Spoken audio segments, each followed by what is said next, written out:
Serangan militer Israel ke jalur Gaza terus berlanjut dan semakin intensif.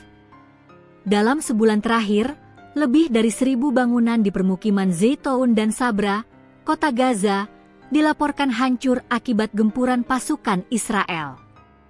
Ratusan warga sipil kini terjebak di bawah runtuhan bangunan yang luluh lantak. Israel telah menghancurkan lebih dari 1.000 bangunan di permukiman Zaytoun dan Sabra di kota Gaza sejak memulai invasi pada 6 Agustus, menjebak ratusan orang di bawah runtuhan, kata Pertahanan Sipil Palestina. Badan Pertahanan Sipil Palestina mengatakan penembakan terus dilakukan oleh tentara Israel di 2 permukiman tersebut. Israel juga memblokir rute akses ke wilayah itu hingga operasi penyelamatan semakin sulit dilakukan. Ada kekhawatiran besar tentang berlanjutnya invasi pasukan Israel ke kota Gaza, di saat kru lapangan tidak memiliki kapasitas untuk menghadapi intensitas serangan Israel yang terus berlanjut, kata Pertahanan Sipil. Tidak ada wilayah aman di jalur Gaza, baik di utara maupun selatan, di mana penembakan terus menargetkan warga sipil di rumah, tempat penampungan, dan bahkan di kamp-kamp pengungsian mereka, sambungnya. Tank-tank Israel telah memasuki permukiman Sabra saat Israel bergerak untuk menduduki kota Gaza sepenuhnya. Hampir 1 juta warga Palestina di sana mengungsi ke selatan. Setidaknya 51 orang tewas dalam serangan Israel di Gaza pada hari Minggu 24 Agustus.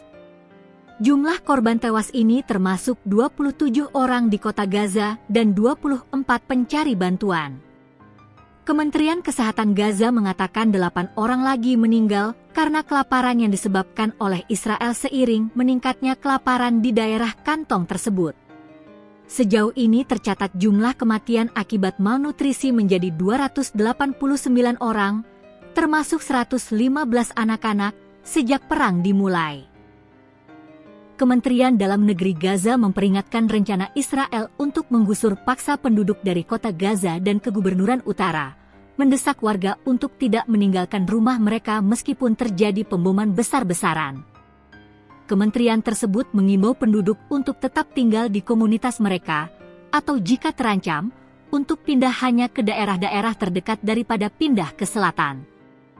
Kami mendesak warga dan pengungsi yang tinggal di kota Gaza untuk tidak menanggapi ancaman dan terorisme pendudukan, dan untuk menolak penggusuran dan pindah ke daerah-daerah yang tersisa di Kegubernuran Tengah dan Han Yunis, katanya. Tidak ada tempat yang aman di kegubernuran manapun di jalur Gaza, dan pendudukan melakukan kejahatan paling keji setiap hari, bahkan mengebom tenda-tenda pengungsi di daerah-daerah yang secara keliru diklaim sebagai wilayah kemanusiaan atau aman.